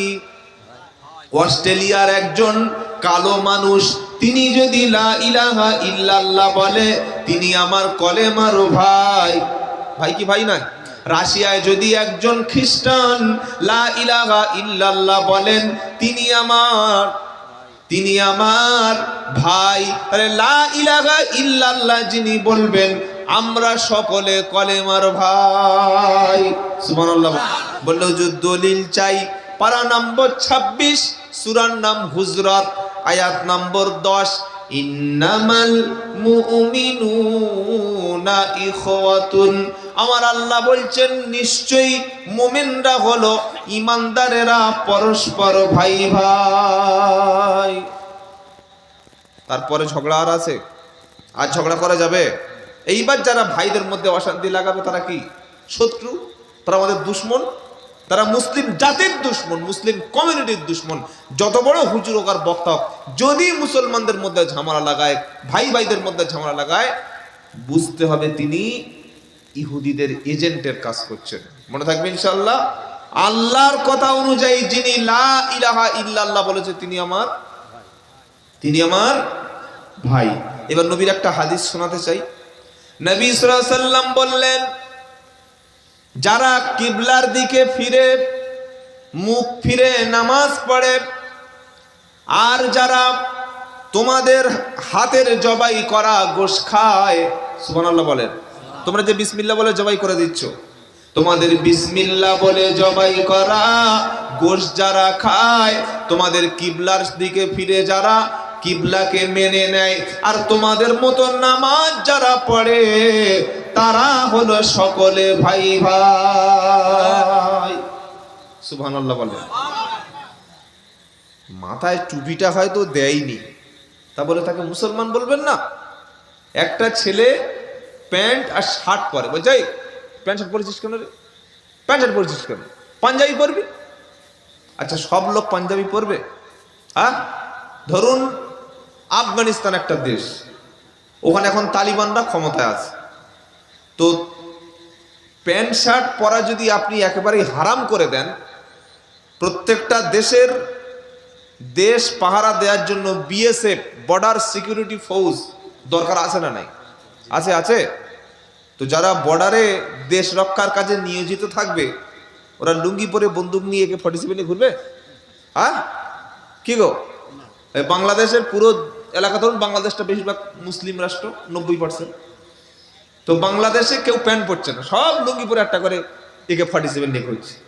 আর আমরা ভারত থেকে একটা গুলি করে দিলাম, গিয়ে লাখ বার লুঙ্গিতে। কি বুঝলেন? তো এই অযুক্তি কথা মেনে নেওয়া যায়? ফতোয়া দিচ্ছে জলসায়। হ্যাঁ, আমি নিজে কেন শুনছি শার্ট প্যান্ট পরা হারাম, প্যান্ট পরা হারাম, শার্ট পরা হারাম, টাই পরা হারাম। তাহলে সৌদিতে আপনি এখন মসজিদে হারাম যে কাবা শরীফে না, যারা হজ করেছেন বা উমরা করেছেন, আপনারা দেখবেন কাবা শরীফ 24টা ঘন্টা ওখানকার পুলিশ ডিউটি করে। কি বলছি বুঝতে পারছেন না? বাইতুল্লাহ শরীফ যেখানে নামাজ পড়লে 1 লক্ষ রাকাত সওয়াব হয়, ওই জায়গায় সৌদির 24 ঘন্টা পুলিশ মোতায়েন করে রেখেছে কাবা শরীফ যাতে শত্রুরা অ্যাটাক না করতে পারে। বা জুমার দিন ইমাম সাহেব কাবা শরীফের সামনে খুতবা দেয়, দেখেছেন তো? জুমার দিনে খুতবা দেয়, হ্যাঁ, এমনি লাইভে দেখা যায়। ওই কাবার ইমামের সামনে 3-4 জন পুলিশ দাঁড়িয়ে থাকে, ওরা লুঙ্গি পরে থাকে। হ্যাঁ, লুঙ্গি থাকে তো, পাঞ্জাবি পরে থাকে। যার যেটা ড্রেস সেটা পরতে দিন, এইভাবে ফেতনা করবেন না। একটা ছেলে শার্ট পরে মসজিদে এসছে, মুসলমানের ছেলে পাঞ্জাবি পরিস নি, তোর বাপ ফকির নাকি? এই কি ভাষা? শার্ট না হারাম হয়ে গেল? শার্ট আর প্যান্ট হারাম বলছেন, এটা ইহুদিদের পোশাক। তাহলে এই চশমাটা খুলে ফেলে, চশমাটা ইহুদিতে তৈরি করেছে। ফেসবুক ব্যবহার করছে কেন? ফেসবুকের ইহুদি তৈরি করেছে। মোবাইল কোনো পীর সাহেব মোবাইল তৈরি করেছে? ক্যামেরা মুফতি সাহেব তৈরি করেছে? এই মাইকটা ইমাম সাহেব তৈরি করেছে নাকি? এ তো সব তো ইহুদি খ্রিস্টানদের অবদান, তারা তো করেছে, আমরা তো করতে পারিনি। আমরা নতুন জিকির আবিষ্কার করে দিই, জিকির করতে করতে ভাসে উঠে যাও। দেখেন নাই চরমোনাই? বাংলাদেশে চরমোনাই, উজানি, পীর জিকিরের মতো পবিত্র ইবাদতটা একটা হাসির খোরাক বানিয়ে ফেলেছে। 13 সূরা রদের 13 নম্বর পারা 12 নম্বর পৃষ্ঠা 2 নম্বর লাইনের 28 নম্বর আয়াতে আল্লাহ বলছেন, আলা বিযিক্রিল্লাহি তাতমাইন্নুল কুলুব। যারা ঈমানদার, যারা মুমিন, জিকির করে তাদের অন্তরে একটা প্রশান্তি লাভ করে। সুবহানাল্লাহ বলেন। জিকির মানে আল্লাহ স্মরণ, জিকির একটা ইবাদত। জিকির করলে ঈমানের উপর একটা প্রভাব বিস্তার করে, জিকির করলে অন্তরের ময়লা দূর হয়, জিকির করলে মানুষ ঈমানদার প্রশান্তি লাভ করে। সেই জিকিরের মতো একটা ইবাদত করতে করতে প্যান্ডেলে বাঁদরের মতো ঝুলছে। এখনই মোবাইলে বার করে দেখুন চরমোনাই জিকির, উজানি জিকির। যদি না পান, আমার কানটা ক্যামেরার সামনে দুবার একটু ঢুলে দেবেন, বলে দেবেন। তাহলে আপনি চিন্তা করুন, তারা মাইক আবিষ্কার করছে, ক্যামেরা আবিষ্কার করছে, ড্রোন আবিষ্কার করছে, রকেট আবিষ্কার করছে, নতুন রাইফেল আবিষ্কার করছে, স্পাইনার আবিষ্কার করছে, এমন আবিষ্কার করছে যেটা মুসলমানরা এখনো ভাবতেই পারছে না। আমরা একটা নতুন কিছু আবিষ্কার করতেই পারছি না, নতুন জিকির আবিষ্কার করে বসে আছে আর ফতোয়া দিচ্ছে। এগুলো সব ইহুদিদের ফতোয়া কেন? নতুন আবিষ্কার করুন। সেজন্য যুবকদের বলবো, আমাদের সন্তানদের বলবো, আপনাকেও বলবো, আপনার সন্তানকে সেরা একটা দেশের শিক্ষিত সন্তান বানান। আপনারা চেষ্টা করলে, আমরা চেষ্টা করলে, মুসলমানরা, আমার ছেলেকে আমি দেশের একজন সেরা বিজ্ঞানী তৈরি করতে পারি, আমার দেশের সেরা একজন ডাক্তার তৈরি করতে পারি, একজন ইঞ্জিনিয়ার তৈরি করতে পারি, একজন শ্রেষ্ঠ চিকিৎসক তৈরি করতে পারি। পারি কি পারি না? পারি কি পারি না? চেষ্টা করলে আমরা পারি। ওই ফতোয়াবাজি আর করবেন না, অমুক হারাম তুমুক হারাম, অনেক হয়েছে। হারামের জায়গায় ঠিক আছে, কিন্তু নতুন জিনিস নিয়ে ফিতনা করবেন না। তাহলে আল্লাহ পাক কি মেসেজ দিচ্ছেন? আল্লাহ বলছেন, ওয়াজকুরু, স্মরণ করো, নিমাতাল্লাহ, আল্লাহর নিয়ামতকে স্মরণ করো। ওয়াজকুরু নিমাতাল্লাহি আলাইকুম, আল্লাহর নিয়ামত তোমাদের উপরে মানে মক্কার মুসলমানদেরকে আল্লাহ বলছেন, আল্লাহর নিয়ামত তোমরা স্বীকার করো। ওয়াজকুরু নিমাতাল্লাহি আলাইকুম ইয কুনতুম আদাআন, আল্লাহ পাক বলছেন, কোরআন আসার আগে ছিলে তোমরা পরস্পর শত্রু। মক্কায় কি হতো? লড়াই আর লড়াই, মারামারি আর মারামারি। একটা লোক যদি ধরুন, এই একটা লস্কর বংশ হয় না, পাশে খান বংশ, লস্কর বংশের কোন ছেলে খান বংশের কোন ছেলের উপরে আক্রমণ করেছে, খান বংশের মানুষেরা এসে আবার লস্কর বংশের উপরে আক্রমণ করবে। এইভাবে এ ওকে মারবে, ও একে মারবে, মারতে মারতে বছরের পর বছর, যুগের পর যুগ, শতাব্দীর পর শতাব্দী বংশ নিধন হয়ে যাবে, শেষ হয়ে যাবে, তারপরে মারামারি শেষ হবে না। আল্লাহ বলছে ওয়াযকুরু নি'মাতাল্লাহি আলাইকুম, তোমরা আমার নিয়ামতকে স্মরণ করো। ইদ কুনতুম আদা, তোমরা ছিলে পরস্পর দুশমন, তোমরা ছিলে পরস্পর শত্রু। আমি আল্লাহ ফাআল্লাফা বাইনা কুলুবিকুম ফাআসবাহাতুম বিনিমাতিহি ইখওয়ানা। এই কোরআন দ্বারাই, কোরআনের দ্বারাই আমি আল্লাহ তোমাদেরকে ভাই ভাইয়ের মধ্যে ভ্রাতৃত্ব করে দিলাম। সুবহানাল্লাহ পাঠ করে। কোরআন এসে গেল, আবু বকর, উমর, উসমান, আলী, তালহা, জুবায়ের, আবু মুসা আশআরী এরা একে অপরের সঙ্গে হয়ে গেল ভাই। মক্কার মুহাজিররা মদিনার আনসারদের হয়ে গেল ভাই। সুবহানাল্লাহ বলেন। রাশিয়ার মুসলমানরা ইন্ডিয়ার মুসলমানদের হয়ে গেল ভাই। কাশ্মীরের মুসলমানরা জাপানি মুসলমানদের হয়ে গেল ভাই। অস্ট্রেলিয়ান মুসলমানরা আন্দামানের মুসলমানের হয়ে গেল ভাই। যে লা ইলাহা ইল্লাল্লাহ পড়েছে, কোরআন এসে বানিয়ে দিল ভাই ভাই। তাহলে আল্লাহ বলছেন কোরআন দ্বারা তোমাদের এক করে দিয়েছি। তোমরা কি মুসলমান? তোমরা আগে তো মারামারিতে লিপ্ত ছিলে, তোমরা আগে সংঘর্ষের মধ্যে লিপ্ত ছিলে, তোমরা একে অপরের সহ্যই করতে পারতে না, একে অপরকে দেখতেই পারতে না। যখন তোমরা কোরআন পড়লে তখন নিজেদের ভাই বলে বুকে তুলে নিলে, আর আমরা সামান্য কারণে দূরে ছড়িয়ে দিচ্ছি মানুষ। আহা, শুধু বিভেদ আর শুধু বিভেদ। এই জলসাগুলিতে শুধু মারামারি, দাঙ্গা, অশান্তি, এমনকি হুজুররা পর্যন্ত ঝগড়া। ওই হুজুর আসলে আমি যাব না। কেন ভাই? কি সমস্যা? তোমার সমস্যা কি? না কোনো কারণ। আরে সে তো একটা আলেম, তুমি একটা আলেম। এগুলো আছে না নাই? এইগুলো করতে দেবেন না। আল্লাহ বলছে প্রথম নিয়ামত স্বীকার করো, কোরআন এসে তোমরা হয়ে গেলে ভাই ভাই। আর একটা কি? ওয়াকুনতুম আলা শাফা হুফরাতিন মিনান নার। ও মক্কার কুরাইশরা, ও মদিনার আনসারেরা, কোরআন আসার আগে তোমরা এত খারাপ পথে ছিলে, তোমরা জাহান্নামের কিনারায় দাঁড়িয়েছিলে। এমন এমন কাজ তোমরা মক্কায় করতে, মদিনায় করতে। আইয়ামে জাহেলিয়াতের যুগে হত্যা, খুন, ধর্ষণ, মানবতা বিরোধী অপরাধ, দেশ বিরোধী অপরাধ, নারী বিদ্বেষী ছিলে, সমাজে সাম্য ছিল না, ভালোবাসা ছিল না, কোনো স্বাধীনতা ছিল না, কথা বলার মতো ক্ষমতা ছিল না, সুদ, মদ, জুয়া, জেনা, ঘুষ সব তোমাদের সমাজে ছিল। তোমরা জাহান্নামের কিনারায় দাঁড়িয়েছিলে। কোরআন এসে আল্লাহ তোমাদের জাহান্নামের কিনারা থেকে এনে জান্নাতি মানুষ বানিয়ে দিল। সাহাবারা জান্নাতি না? জান্নাতি না? যদি বলেন না সুবহানাল্লাহ। প্রত্যেক সাহাবা জান্নাতি, বলুন সুবহানাল্লাহ।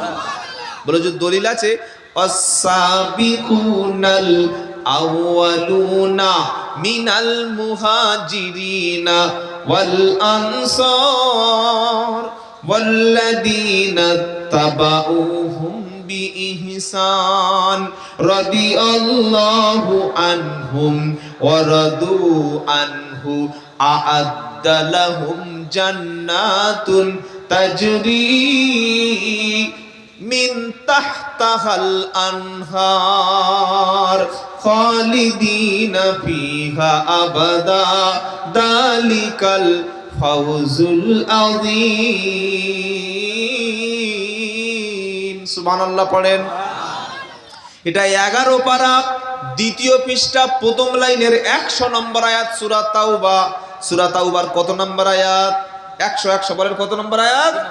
সূরা তাওবার 100 নম্বর আয়াতে আল্লাহ বলছেন, আস-সাবিকুনাল আউয়ালুনা মিনাল মুহাজিরিনা ওয়াল আনসার ওয়াল্লাযীনা তাবাউহুম বিইহসান রাদিয়াল্লাহু আনহুম ওয়া রাদু আনহু।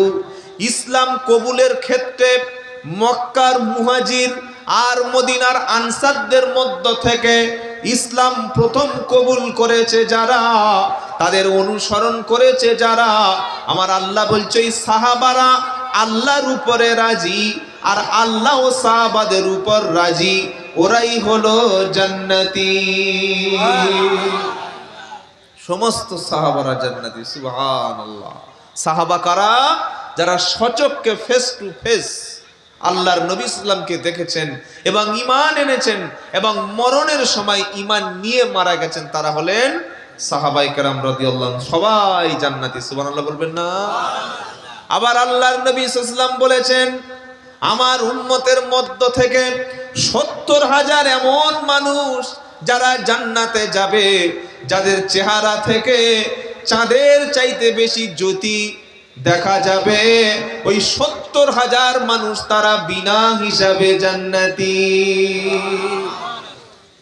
তারা কারা বলবো?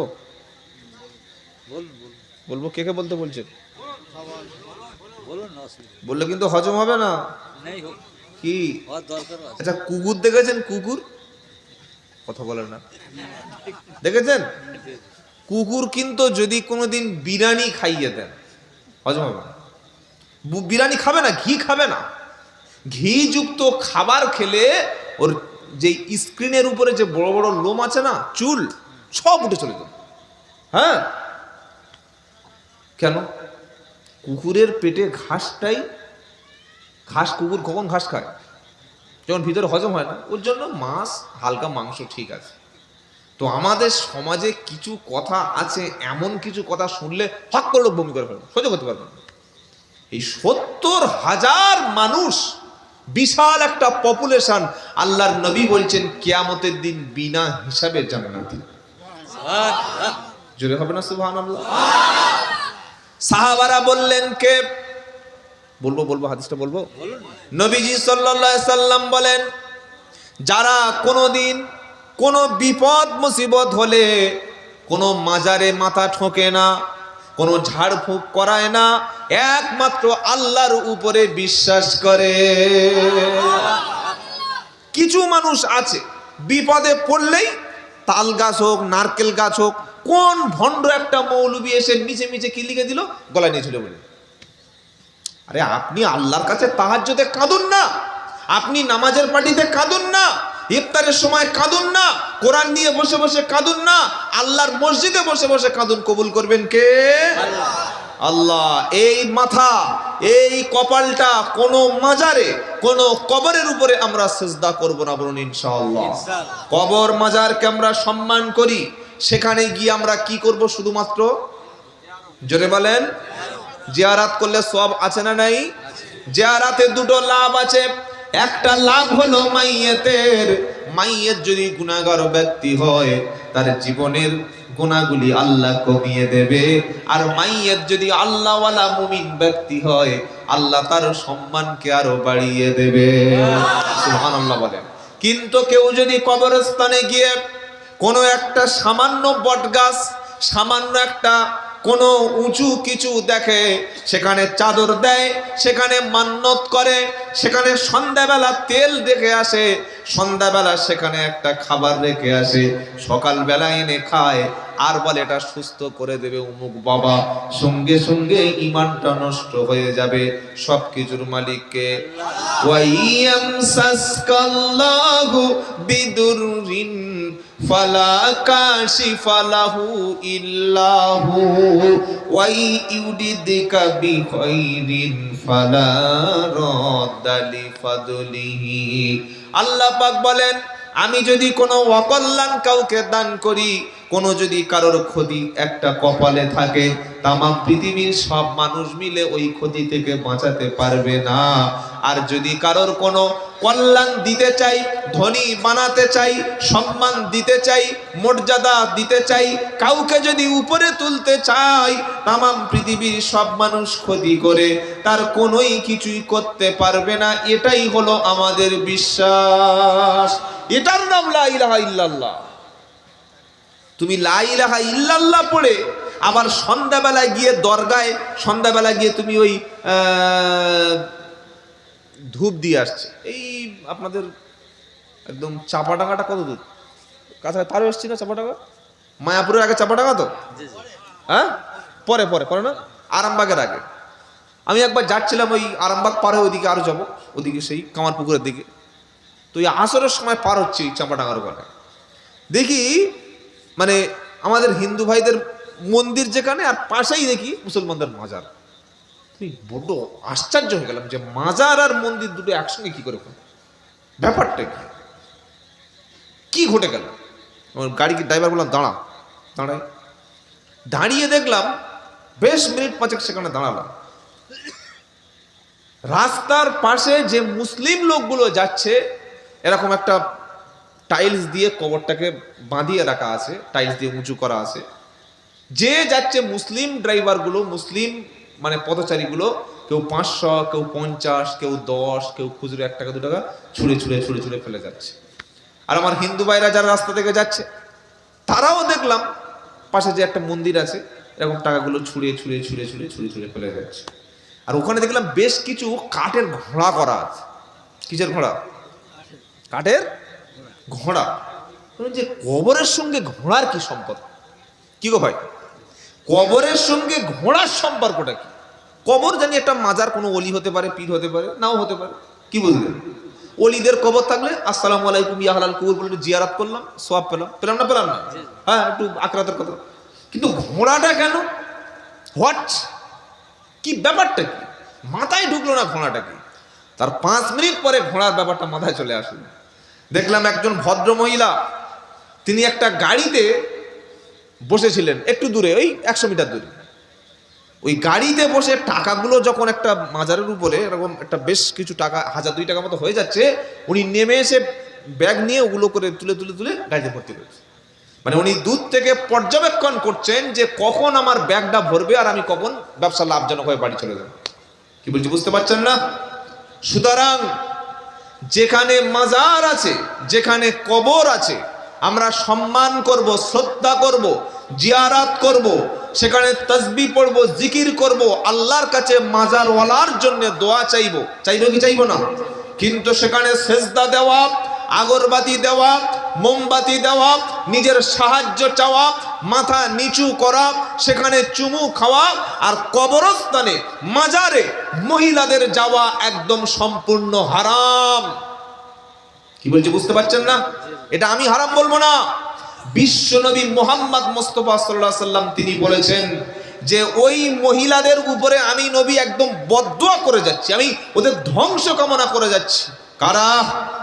যারা স্বামী ছেড়ে, বাচ্চা ছেড়ে, ঘর ছেড়ে, সব ছেড়ে মাজারের কাছে মাথা নিচু করে, মাজারের কাছে জিয়ারাত করে, মাজারের কাছে মান্নত করে। আপনাদের এলাকায় এরকম রোগটোক নাই তো? হ্যাঁ, রোগ তৈরি হয়নি তো? কি গো, মেয়েদের মাজারে যেতে দেবেন না, হারাম। আর যদি কেউ যায়, এটা স্বামীর ব্যর্থতা, স্বামীর অপদার্থতা, স্বামীর অযোগ্যতা, স্বামীর মধ্যে কোনো পুরুষত্ব নাই, তাই তার স্ত্রীকে মাজারে পাঠিয়েছেন। আপনারা ফুরফুরা শরীফে তো যান না? যান কি যান না? দাদা হুজুর রহমতুল্লাহর কবরের সামনে, মাজারের সামনে কি লেখা আছে? মহিলাদেরকে এনে সব ভিতরে জিয়ারত ছেড়ে দেবেন, জিয়ারাত করবে, পয়সা দেবে, সেজদা দেবে, লেখা আছে তো? বলছে হ্যাঁ। মাথা নাড়লে হবে? হুজুর যা বলবে সুবহানাল্লাহ বুঝে মাথা নাড়ুন। কি বললেন? Not allow. কেন? তারা সেখানে গেলে ফিতনা হবে, সেখানে গেলে মুসিবতে পড়বে, বিপদে পড়বে, ঈমান ধ্বংস হবে। তাহলে আমরা নিজেদেরকে আহলে হক, আহলে সুন্নাতুল জামাত বলে দাবি করব, আবার আমার পাড়ায় কোনো নতুন কবর তৈরি হবে, সেই কবরের পাশে মোমবাতি দেব, সেজদা দেব, মুরগি দেব, সেখানে গিয়ে মাথা নিচু করব। কোন ভণ্ড এসে কোরআন পড়তে পারে না, সে বসে বসে তাবিজ লিখছে, কোরআন পড়তে পারে না তাবিজ লিখছে। আর মায়েরা বলছে তাবিজ দাও 500 নাও, তাবিজ দাও 500 নাও। আরে যে তাবিজ দিচ্ছে সে নামাজ পড়ে, সে আল্লাহওয়ালা, সে পরেজগার, সে তাহাজ্জুদ গুজার, নবীর সুন্নাহ অনুযায়ী চলে। যাত্রার কাছ থেকে তাবিজ নিয়ে বিভ্রান্ত হয়ে যাচ্ছে। সুতরাং যত মা এসেছেন বা শুনছেন, কোনো একটা মহিলা যদি কবরে যায়, মাজারে যায়, সেজদা দেয়, সেখানে মান্নত করে, সন্ধ্যাবেলা সেখানে গিয়ে মাথা নিচু করে, সঙ্গে সঙ্গে ওই মুসলিম মহিলা আর মুসলমান থাকে। সে যে স্বামীর সঙ্গে বিয়ে করেছিল, সঙ্গে সঙ্গে তার বিয়েটা নষ্ট হয়ে যাবে, সঙ্গে সঙ্গে বিয়ে হারাম হয়ে যাবে, আবার পুনরায় বিয়ে পড়াতে হবে, তবে ওর বাচ্চাটা হালাল বাচ্চা হবে, তাহলে পুরো নেক্সট জেনারেশন পরবর্তী প্রজন্ম হারামির বাচ্চা তৈরি হবে। এটা আমার ফতোয়া না, এটা ওলামাদের ফতোয়া। আপনি যে কোনো মুফতিকে জিজ্ঞাসা করে নেবেন। আমি প্রথমেই শুনেছি, আমার কথা আপনাদের মানার দরকার নাই। কোরআন এবং সুন্নাহ দিয়ে যেগুলো শুনবেন ভালো করে হাক্কানি ওলামাদের কাছ থেকে যাচাই বাছাই করে নিয়ে তবে আমল করবেন। বলুন ইনশাআল্লাহ, বলুন ইনশাআল্লাহ। আমাদের সম্পর্ক থাকবে মসজিদের সঙ্গে, আমাদের সম্পর্ক থাকবে কোরআনের সাথে। আজান হয়ে যখন যাচ্ছে হাইয়া আলাস সালাম, হাইয়া আলাস সালাম,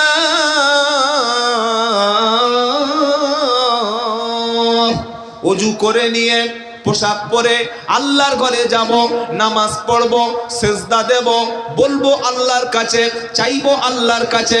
আমার নবী বলেন 70,000 মানুষ কিয়ামতের দিন বিনা হিসাবে আল্লাহর জান্নাতে যাবে।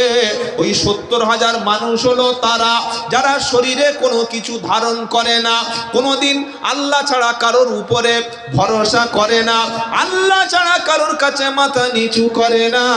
কোনো বিপদ মুসিবত হলে এক আল্লাহর উপরে বিশ্বাস করে যারা, বিনা হিসাবে জান্নাতি যাবে তারা। তা বলে কি ওষুধ খাবো না? হ্যাঁ, ক্যান্সার হয়ে গেছে, লা ইলাহা ইল্লা আনতা, আল্লাহ সেরে দেবে? আল্লাহর নবী সাল্লাল্লাহু আলাইহি ওয়াসাল্লাম বলেছেন তোমরা চিকিৎসা গ্রহণ করো। বলেছে না, বলে নাই? হ্যাঁ বলেছে। ঝাড়ফুঁক করবেন। ঝাড়ফুঁকের জন্য আল্লাহ কোরআনে স্পেশাল দুটো সূরা নাজিল করেছে। ওই সূরা দুটির নাম হলো সূরাতুল ফালাক এবং সূরা নাস। গোটা কোরআনুল কারীমে 114টা সূরা আছে, 112টি সূরা মানবতার জন্য, মানুষের সমস্ত প্রবলেম সলভ করে দেওয়ার জন্য। কিন্তু শেষের দুটো সূরা আছে, ওই দুটা সূরার নাম হলো ফালাক আর নাস। এই সূরা দুটি প্রত্যেক দিন পড়বেন। এই সূরা দুটি হলো ঝাড়ফুঁকের সূরা। যদি কোনো ব্যক্তি ফজরের নামাজের পরে 3 বার সূরা ফালাক তেলাওয়াত করে, আবার মাগরিবের নামাজের পরে সূরা ফালাক সূরা নাস 3 বার পড়ে, দু হাতে ফু দিয়ে গোটা শরীরে যদি বুলিয়ে নেয়, এর ওসিলায় আল্লাহ তাআলা জিন, খবিস, দুষ্টু, দানব, সমস্ত যত যা কিছু আছে, জাদু, টোনা, বান, সবার হাত থেকে আমার আল্লাহ এই ব্যক্তিকে 24 ঘন্টা নিরাপদ রেখে দেবেন। ওই কত বড় জাদুকর আছে, আমার বান মারুক দেন দেখি, আমি বসে আছি, মারুক, মেরে আমার জমানটা বন্ধ করে দিই, জীবনে পারবে না। কত বড় জাদুকর আছে আমার সঙ্গে যোগাযোগ করতে, আমি চ্যালেঞ্জ করে বলছি, খালি আমার বান মেরে আমার জমানটা বন্ধ করতে পারবে, জীবনে পারবে না। কেন? ফালাক এবং নাসের আমল যে ব্যক্তি করে, ও জাদু, টোনা, বান তার কোনো ক্ষতি করতে পারবে না। বলুন সুবহানাল্লাহ। হুজুর আমরা যদি করি, হ্যাঁ আপনারও হবে। কোরআন কি শুধু আমার জন্য? কি গো?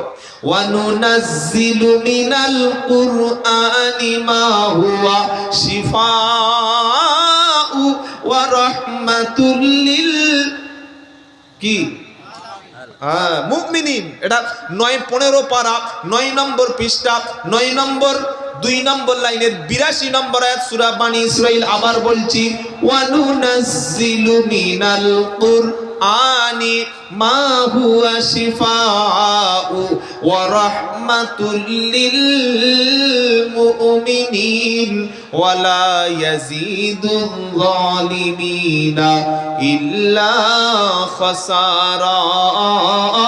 আমি আল্লাহ এই কোরআনকে বিশ্বাসীদের জন্য পাঠিয়েছি, আর বিশ্বাসীদের জন্য সমস্ত ব্যাধির প্রতিষেধক। জাদু, টোনা, বান যা কিছু আছে সমস্যা, খালি ফজরের পরে আর মাগরিবের পরে ফালাক 3 বার, নাস 3 বার, এই দুটো সূরা আজ থেকে আমল করবেন ইনশাআল্লাহ। বলেন তো ভাই, যদি করতে পারেন দেখবেন কোনো জাদু, টোনা, বানে কাজ হবে না। আর যত ধান্দাবাজ গুনুনি আছে, যত ধাপ্পাবাজ, এই চিটিংবাজগুলো আমাদের বলে তোর বাড়িতে জিন চলছে, তোমার বিবির দোষ আছে, তোমার বাস্তু দোষ আছে, তোমার দোকানের দোষ আছে, বলে কি বলে না? তোমার গাড়িতে সমস্যা আছে, তোমার ঘরের কোণে এই পোঁতা আছে, খালি আন্দাজে ভয় ধরিয়ে দেবে। আর মেয়েদের তো অন্ধবিশ্বাস, এরকম একবার বলে দিলে হয়, ও 3 মাসের লক্ষ্মীর ভান্ডারের টাকা দিয়ে হুজুরের কাছ থেকে তাবিজে চলে এসেছে। কি বুঝলেন? অথচ কোরআন পড়ে না, জীবনে কোরআন পড়ে না। আর আল্লাহই বলছেন কোরআন হচ্ছে সমস্ত রোগের শিফা। বলুন সুবহানাল্লাহ। তাহলে দুটো সূরা আপনাদের দিয়ে গেলাম, জ্যান্ত আমল করে দেখবেন। যদি কাজ না হয় খালি আমাকে ফোন করে বলবেন, ইনশাআল্লাহ আপনি আমাকে যেখানে পাবেন আমার কানটা কেটে নেবেন। ফালাক এবং নাস, মাগরিবের পরে 3 বার ফালাক 3 বার নাস, ফজরের পরে 3 বার ফালাক 3 বার নাস। এই আমলটা বিশ্বনবী করতেন। আল্লাহর নবীর এই সূরাটি নাজিল হওয়ার আগে নবীকেও জাদু করেছিল। বলে হুজুর নবীর জাদু? হ্যাঁ, অনেকে জানেন না হয়তো। হাদিসটা আম্মাজান আয়েশা সিদ্দিকা বর্ণনা করেছেন। আল্লাহর নবীর এক সময় জাদু করা হলো। নবীর দাড়ির একটা চুল মুবারক, এটাকে তুলে নিয়ে 11টা গেরো দিয়ে পেঁচিয়ে ইহুদিদের কন্যা লাবিদ ইবনে আসিম কুয়োর মধ্যে পুঁতে দিল। আল্লাহর নবী তো শরীর অসুস্থ হয়ে গেল, কখনো সেন্সলেস হয়ে যাচ্ছে, কখনো স্মৃতিশক্তি মানে কি বলছে মনেই থাকছে না। নামাজ 4 রাকাত 5 রাকাত পড়িয়ে দিচ্ছেন। নবী সাল্লাল্লাহু আলাইহি ওয়াসাল্লাম শুয়ে আছেন, জিবরাইল এসে স্বপ্নের মাধ্যমে বললেন, হুজুর এই ব্যাপারে আপনার জাদু করা হয়েছে, আর ফালাক আর নাস তাকে পড়িয়ে দেওয়া হয়েছে। নবী ঘুম থেকে উঠে ফালাক পড়লেন, নাস পড়লেন, ওই চুলটা কুয়ার মধ্যে থেকে তুলে গেরোগুলো খুললেন আর ভালো করে গোসল করলেন। নবী সম্পূর্ণ ফিটনেস হয়ে গেল, সুস্থ হয়ে গেল। সুবহানাল্লাহ বলেন। এই আমল করবো ইনশাআল্লাহ, সকলে ইনশাআল্লাহ বলেন। আমল করতে হবে, পড়তে হবে, মানতে হবে। ওই শুধুমাত্র হুজুর একটু মাথায় ফুঁক দিয়ে দাও তো বছরে একবার ফুঁক দিয়ে আপনার কি লাভ হবে বলে? আমি একবার নয় ফুঁক দিলাম, ওই ফুঁকি 365 দিন থাকবে। কি গো ভাই, আজকের ফুঁক দিয়ে চলে গেলাম, কালকে তো গোসল করলে ফুঁক উঠে চলে যাবে, তখন কি হবে? আমল করব। ফালাক আর নাস কোন কোন সূরা? কুল আউযু বিরাব্বিল ফালাক মিন শাররি মা খালাক ওয়া মিন শাররি গাসিকিন ইযা ওয়াকাব ওয়া মিন শাররিন নাফাসাতি ফিল উকাদ ওয়া মিন শাররি হাসিদিন ইযা হাসাদ। নেক্সট, কুল আউযু বিরাব্বিন নাস মালিকিন নাস ইলাহিন নাস মিন শাররিল ওয়াসওয়াসিল খান্নাস আল্লাযী ইউওয়াসওয়িসু ফি সুদুরিন নাস মিনাল জিন্নাতি ওয়ান নাস। এই সূরা দুটির মাগরিবের পরে 3 বার, ফজরের পরে 3 বার পড়বে না, শরীরে বুলিয়ে নেবেন। জিন, খবিস, শয়তান, মানুষ যত যা আছে সব থেকে হেফাজত করবেন কে? আচ্ছা, আল্লাহর নবী বলেছেন হেফাজত করবে। এই কথার উপরে বিশ্বাস না করে কেউ যদি কোনো গুণুনির কাছে, কোনো তান্ত্রিকের কাছে, কোনো বাবার কাছে ছুটে, বাবা ঈমান থাকবে? থাকবে? থাকবে? আল্লাহর নবী বলছেন পড়ো, নবী বলছেন আমল করো। আল্লাহর নবীর চাইতে শ্রেষ্ঠ ব্যক্তি পৃথিবীতে আর কেউ। মুসলমান নবীর আমল বিশ্বাস করে না। হ্যাঁ, আর কোত্থেকে একদিন এসে বলে হাত দেখাচ্ছে, মেয়েরা হাত বার করেছে, বললে তোমার স্বামী 40 বছর বয়সে মারা যাবে। স্বামী মারা যাবে, তুই জানলি কি করে? কে মরবে আর কে বাঁচবে এটা কে জানে? যদি বলেন পৃথিবীতে মরণ কখন হবে এটা আল্লাহ ছাড়া কেউ। আল্লাহর নবী কোনোদিন বলেছে যে আমি 63 বছর বয়সে ইন্তেকাল করবো? বলেছিলেন? জীবনে বলে নাই। কোনো দিন কোনো হাদিসে পাবেন না যে আল্লাহর নবী সাল্লাল্লাহু আলাইহি ওয়াসাল্লাম বলেছেন আমি 63 বছর বয়সেই ইন্তেকাল করবো, মারা যাবো, আল্লাহর কাছে চলে যাবো। বলেন নাই। আল্লাহর নবীকেও আল্লাহ খবরটা দেয় নাই। এই ভণ্ড পেল কোত্থেকে? হাত দেখাচ্ছে। তারপর বললো তোমার বড় মেয়ে মাধ্যমিকে পাস করবে, এইচএস ফেল করবে। এদের চিন্তায় পড়ে গেছে, কি করব? বললে 501 টাকা দাও, একটা মাদলি দেব। মাদলিটা খুলে দেখছে সুদোর ভিতরে ঘাস আর শিকড়। ভণ্ডামি দেখা, কি ভণ্ডামি! এই ভণ্ডদের থেকে ঈমান হেফাজত করুন, বলুন ইনশাআল্লাহ। সকলে কোরআন পড়বেন তো ইনশাআল্লাহ বলেন। ফালাক আর নাস আমল শিখিয়ে দিলাম, পড়লে আপনার লাভ, পড়লে কেউ ক্ষতি করতে পারবে না, বলুন সুবহানাল্লাহ। আর আপনি ঝাড়ফুঁকও করতে পারেন, সুন্নাত। আপনি ফালাক পড়ে, নাস পড়ে, সূরা ফাতিহা পড়ে, একটু যারা বয়স্ক আলেম বা মুরব্বী আছেন, আপনি আপনার ছেলের জন্য, মেয়ের জন্য, গ্রামের কেউ সমস্যা হয়েছে, আপনি ফুঁক দেবেন। এই ঝাড়ফুঁক করে টাকা নেওয়া জায়েজ, বলুন সুবহানাল্লাহ। ভালো তো একটা ব্যবসা আপনি চালু করে দিয়েছেন, কি মোটামুটি ব্যবসার একটা আইটেম চালু করে দিয়েছেন।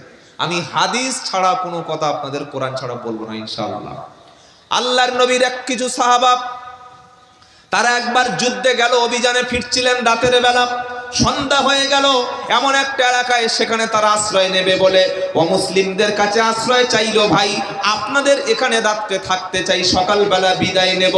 সেই লোকগুলি বলল, তোমরা তো দেখে মনে হচ্ছে মৌলবি টাইপের, মুসলমান টাইপের, এই জায়গায় তোমাদের থাকতে দেওয়া হবে না। এরকম কিছু খারাপ লোকও সেই যুগে ছিল, আজও। আবার ভালো লোকও আছে না নাই? জোরে বলেন। আমাদের পশ্চিম বাংলায় হিন্দু মুসলমান ভাই ভাইয়ের মতো বাস করি। হিন্দুরা মুসলমানদের ভাই, মুসলমানরা হিন্দুদের ভাই, একে অপরের সহযোগিতা করি বলে বেঁচে আছি, তা না হলে পালাতে হতো। এটা অস্বীকার করতে পারবেন? আরে হ্যাঁ না বলছেন না কেন? কি গো, ওই যে বলে আমরা মুসলমানরা এক হও, আর হিন্দুরা যে বলে আমরাও এক হই। কি কি কথা, মুসলমানরা এক হও, আর কোনো কথা নেই, মুসলমানরা এক হও। এক আমরা কেন? আমরা সব ভারতীয়রা এক, এটা আমাদের আইডেন্টিটি। কথা মনে থাকবে ইনশাআল্লাহ।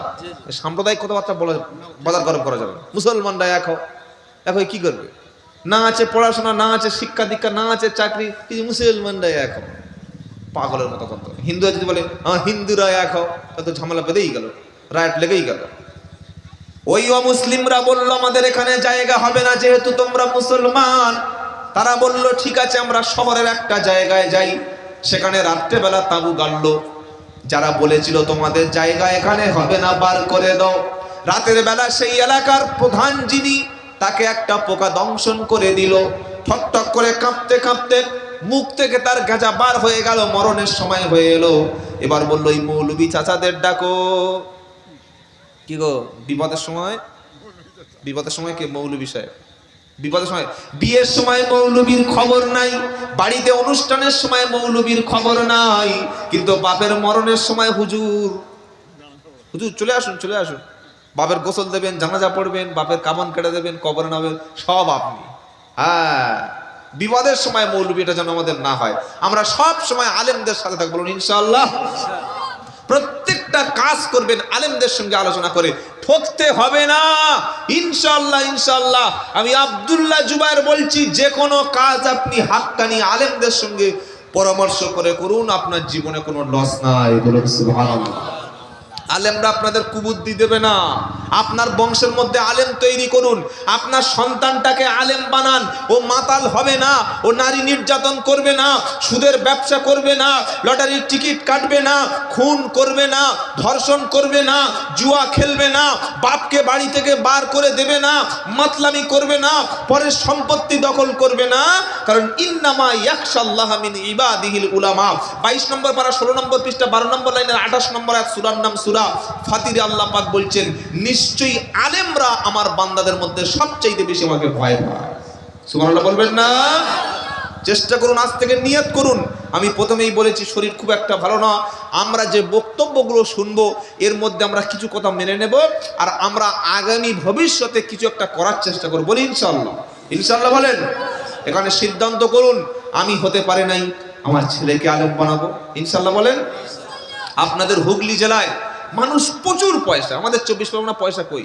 উত্তর 24 পরগনা, দক্ষিণ 24 পরগনা মানুষ তো পয়সা নেই বললে চলে। খুব আল্লাহ কিছু কিছু মানুষের দিয়েছে, কিন্তু বেশিরভাগ মানুষ দিন মজুর, বেশিরভাগ খেটে খাওয়া মানুষ আমাদের 24 পরগনা। আপনাদের আল্লাহ প্রচুর পয়সা দিয়েছে হুগলিতে, বর্ধমানে, হাওড়াতে, মেদিনীপুরে, কিন্তু আপনাদের এখানে আলেমদের সংখ্যা যেভাবে থাকার দরকার সেরকম কি আমরা তৈরি করতে পেরেছি? এটা নেই। এটা আমাদের দুর্বলতা স্বীকার করতে হবে। কিন্তু আমরা যদি চেষ্টা করি, আগামী প্রজন্ম, আমার এলাকার মধ্যে, আমাদের 24 পরগনা, আমার বাড়ির কাছে যাবেন, এ বাড়ি একটা হাফেজ, ওখানে একটা হাফেজ, ওখানে একটা হাফেজ, শুধু হাফেজ আর আলেম। আলহামদুলিল্লাহ বলবেন না? কি গো, আলেম হাফেজের গ্যারেজ, যেখানে যাবেন সেখানে।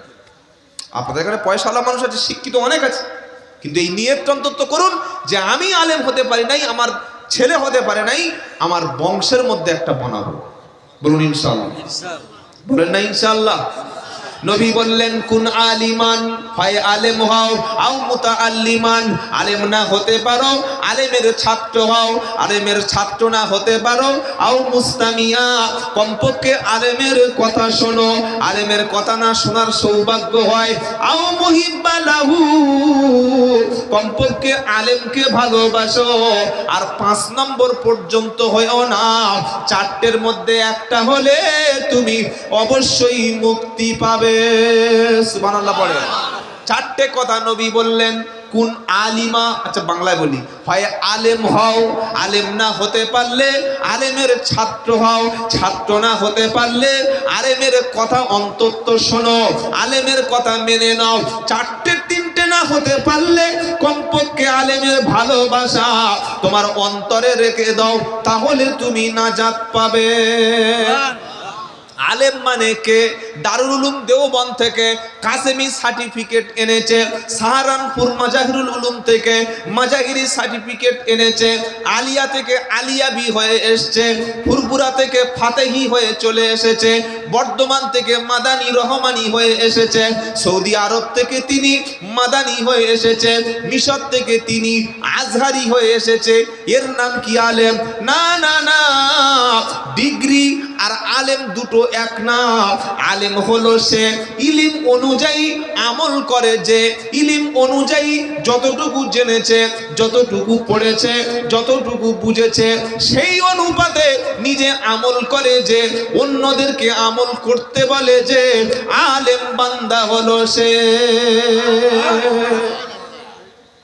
সুবহানাল্লাহ বলে বাবাজিরা, আল্লাহ ভাইরা, আলেম দেখে তার পিছনে ছুটে, তার পিছনে, আরে ও আলেম, কোরআন পড়তে পারে, বক্তব্য করছে, বলে 20,000 টাকা দাও।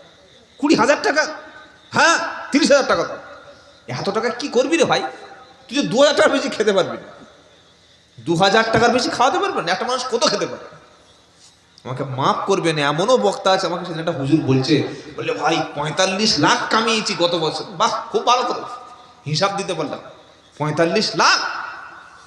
মুসলমান শিক্ষার পিছনে টাকা খরচ করুন, হুজুরদের অনেক খাইয়েছেন। আমি আমার এই কমিটির ছেলেদের আমি যেটা শুনলাম, এসে আমার অন্তর ঠান্ডা হয়ে গেল। মাত্র 50, সে কথা শেষে বলবো, 50 টাকার বিনিময়ে একটা সদস্য পদ। এটা কি? মানবতার জন্য কাজ করা। আল্লাহর কসম করে বলছি, আমি আমার স্টাডি, আমার মুতালা, আমার গবেষণা, আমি রিসার্চ করে কথা বলছি। এটা কি? আল্লাহর নবী সাল্লাল্লাহু আলাইহি ওয়াসাল্লাম শুধু যদি নামাজ, রোজার, হজ, যাকাতের জন্য আল্লাহ তাকে নবী করে পাঠাতেন, ইসলাম কোনোদিন মদিনার মক্কার বাইরে যাওয়া সম্ভব হতো না। সবচাইতে বেশি যে কাজটা করেছেন নবী, মানবতার জন্য কাজ করেছেন। বলুন সুবহানাল্লাহ। মদিনায় যাওয়ার পরে আজ মুসলিম মহল্লায় একটা বাচ্চা যদি ইয়েতিম হয়ে আসে, হয় তাকে কারখানায় দেওয়া হয়, তা না হলে হোটেলে কাজ করতে দেওয়া হয়, তা না হলে ইতিমখানায় দিয়ে আসা হয়। ওর কোনো দায়িত্ব সমাজ নিতে চায় না।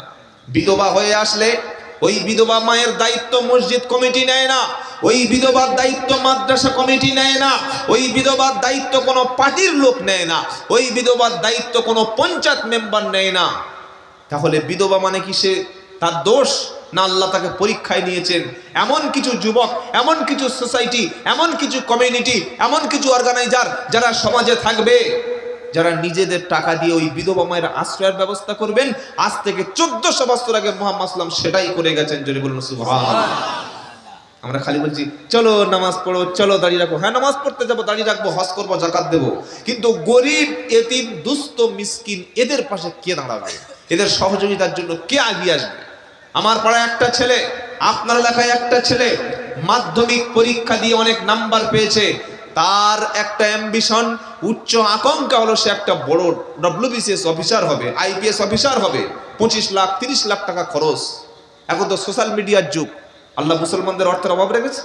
আমরা যদি সোশ্যাল মিডিয়া থেকে একটু কালেকশন করি, এরকম হাজারো মেরিটোরিয়াস স্টুডেন্ট আছে, হাজারো ব্রেনি ছাত্র আমাদের মুসলমানদের মধ্যে আছে, যারা বড় বড় IPS, বড় বড় WBCS অফিসার হওয়ার মতো যোগ্যতা আছে না নাই? আছে না নাই? কোনোদিন জলসা থেকে শুনেছেন, ইসালে সাহেব থেকে শুনেছেন, মিলাদ মাহফিল থেকে শুনেছেন যে এবছর জলসা থেকে টাকা তুলে, চাঁদা তুলে একটা বড় ডাক্তার আমাদের এলাকায় বানাবো? শুনেছেন? শুনেননি? এবছর জলসার শেষে তাবারকের খাবারটা বন্ধ রেখে এবছর আমাদের এলাকায় একটা বড়, একটা ভালো মাধ্যমিক পরীক্ষা দিয়ে একটা মেয়ে 90% নাম্বার পেয়েছে, ওকে একটা গাইনোকোলজিস্ট ডাক্তার আমাদের এলাকা থেকে বানাতে হবে। কে কি টাকা দেবেন বলুন? শুনেছেন কোনোদিন? শুনেছেন? শুনেননি? বাবাকে চাল দেবে, হাত তোলো, বিরিয়ানি দেবে, হাত তোলো, গরু দেবে, হাত তোলো, ছাগল দেবে, হাত তোলো, পেঁয়াজ দেবে, হাত তোলো, তেজপাতা দেবে, হাত তোলো। হ্যাঁ, আমাদের এলাকায়, আপনাদের এলাকায় হয় না? জলসায় কালেকশন হচ্ছে তেজপাতা। কি বলছি বুঝতে পারছেন না? ওই শালা তেজপাতা খাচ্ছিস, খা, তোকে যে তেজপাতা বানাবে তারা তৈরি হয়ে গেছে, কিন্তু তুমি এখনো তেজপাতার মর্ম বুঝতে পারোনি। কি বলছি বুঝতে পারেন নাই? তুমি জলসা থেকে তেজপাতা কালেকশন করছো বিরিয়ানি খাবে বলে 2026-এ, আর তুমি নিজেই তেজপাতা হয়ে যাবে 2026-এ। তোমার মধ্যে শিক্ষা নাই, তোমার মধ্যে ঐক্য নাই, তোমার মধ্যে ভ্রাতৃত্ব নাই। তুমি 40 লাখ টাকা খরচ করে মসজিদ বানাতে পারো, ইমামের 10,000 টাকা বেতন দিতে গেলে তোমার দাড়ি থেকে ঘাম ঝরে। তুমি 50 লাখ টাকা মসজিদে এসি বানিয়েছো, এসি দিয়েছো, একটা মসজিদে 4টে এসি, সব 2 এসি দিয়েছে, 4টে এসি। কি দরকার আছে মসজিদে এসি? আপনি আমাকে বলুন, কি দরকার আছে?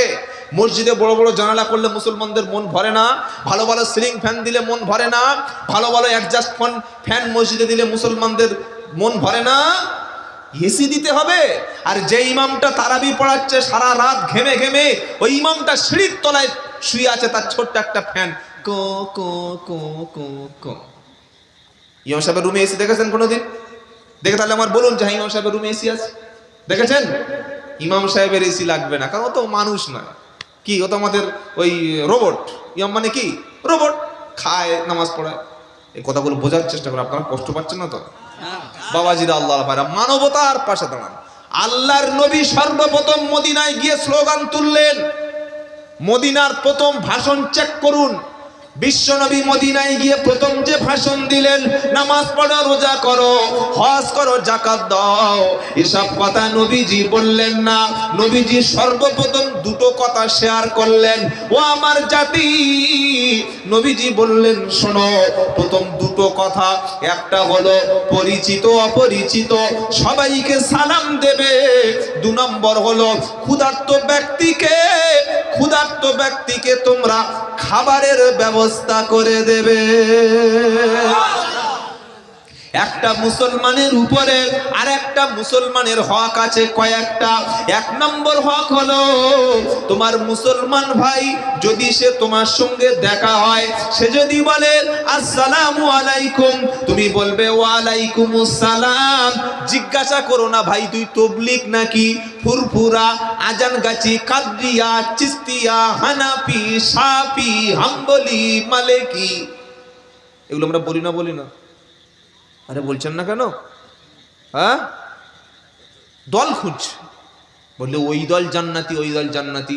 এই দল নিয়ে ভাগাভাগি করতে আমাদের পিছনে এতটা ক্ষতি হয়ে গেছে। আর দল নয়, আগেই আলোচনা করে দিয়েছি। মুসলমান দেখলে কি বলবো? সালাম। মনে থাকবে ইনশাআল্লাহ। 2 নম্বর নবীজি বললেন, তোমার মুসলমান ভাই যদি কোনোদিন তোমাকে দাওয়াত করে, তুমি তার দাওয়াত গ্রহণ করো। 3 নম্বর, মুসলমান ভাই যদি অসুস্থ হয়, তুমি তাকে দেখতে যাও। 4 নম্বর হলো, মুসলমান ব্যক্তি যদি ঈমানদার, তিনি যদি মারা যায়, মাইয়েতের পিছনে পিছনে তুমি যাও, জানাজার নামাজ পড়ো, তার বুকে 2 মুঠো মাটি দাও। জোরে বলুন সুবহানাল্লাহ। মুসলমানের উপরে মুসলমানদের কয়েকটা হক আল্লাহ নবী শিখিয়ে দিলেন। মদিনায় যাওয়ার পরে 2টো কথা বললেন, বেশি লম্বা চড়া বক্তব্য না। 1, পরিচিত অপরিচিত সবাইকে সালাম দাও। আর 2 নম্বর হলো ক্ষুধার্তকে খাদ্য দাও, আর জান্নাতে চলে যাও। সুবহানাল্লাহ বলবেন না? বেশি কিছু বলে না। এত বড় দাড়ি রাখো, এই পর্যন্ত পাঞ্জাবি পরো, 20 বার ওমরা করো। হ্যাঁ, 5-এর লোক না খেয়ে মারা যাচ্ছে, 20 বার ওমরা করছে। কত বড় গরু চিন্তা করুন। মানুষ না, গরু, একদম পিওর গরু। ও ডিএনএ টেস্ট করলে গরুর ডিএনএ বার হয়ে যাবে। কি বলছি বুঝতে পারছেন না? ওমরা করা নফল, হজ করা ফরজ। বাবা, একবার হজ করেছি, ওমরা করে এসেছি, ভালো। প্রত্যেক বছর বউ বাচ্চা নিয়ে সব ওমরা যাচ্ছে, আর 5 লোক খেতে পায় না। হ্যাঁ, আমার ওমরা থেকে ঘুরে এসে বলছে আমি ওমরা হাজি। ওমরা আবার হাজি হয় কি করে? হাজি আলাদা, ওমরা আলাদা। এই কত রকমের লেভেল, আল্লাহ ভালো জানেন। আল্লাহ হেফাজত করুন, আল্লাহুম্মা আমিন। পাশের মসজিদে নামাজ পড়ে না, সে আজমিরে যাচ্ছে। গ্রামের মসজিদে নামাজ পড়ে না, বলে আজমিরে যাচ্ছে, তা আবার বউ বাচ্চা নিয়ে। তুই কি করেছি? বলে না, খাজা বাবার কবর জিয়ারত করতে। তোর বাপের কবর জিয়ারত করিস না? বাপের কবর জিয়ারত করিস? এই সব রাতে রাত পর্যন্ত গেল, তাই তো? আরে হ্যাঁ না বলেন না? সারা রাত যুবক ছেলেরা বাইক নিয়ে শুধু কি ছুটছে। বাপের কবর জিয়ারত করেছো বাবা? বলে সময় নাই। আচ্ছা আমার ভাইয়েরা, একটু যদি আগিয়ে আসেন, পিছনে যারা আসছেন একটু বসতে পারেন। লা ইলাহা ইল্লাল্লাহ, সকলে আসেন।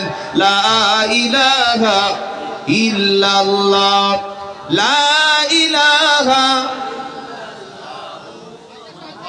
সামনে সামনে যার জায়গার সামনে ফাঁকা আছে সেই জায়গাটা আপনার।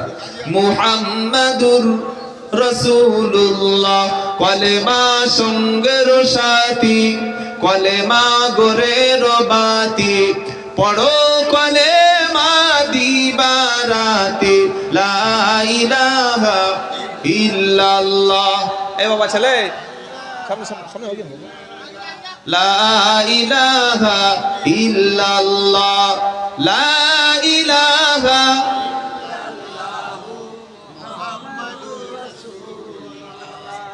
ওখানে কবর আছে, কবর আছে ওখানে আগিয়ে আসে। ওই জায়গাটা তো কি অপরাধ করেছে? এই যে আগিয়ে আসতে বসতে বললাম, এটা অনেকে ভাবছেন যে ব্যাপারটা কি। এইরকম সেম ঘটনা বিশ্বনবী আর সাহাবাদের